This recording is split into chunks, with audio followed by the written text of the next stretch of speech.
Professor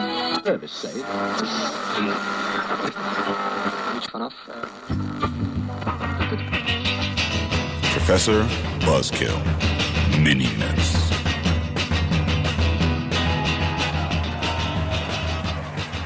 Buzzkillers, it's the old professor here. You know how much I love Australia. You know how much I love talking about Australia.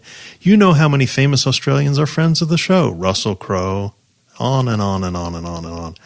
But I have an Australian mini-myth to bust for you, and that is that Captain Cook did not discover Australia. James Cook, the British Royal Navy, was one of the most famous, most celebrated sea captains of the 18th century, and rightly so.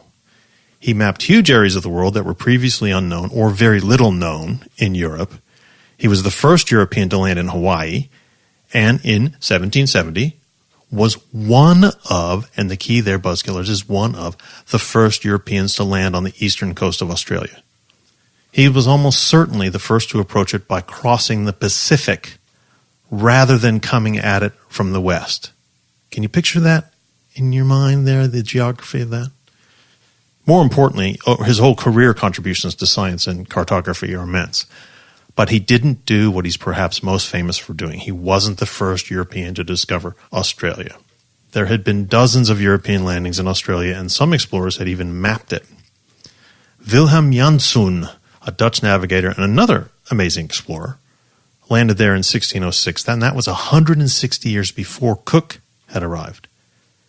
Janszoon had been doing extensive exploration of what is now Indonesia and New Guinea when he found the northeastern coast of Australia. In fact, he initially thought it might have been part of New Guinea, but during a second voyage in 1618, he confirmed that Australia was a separate landmass.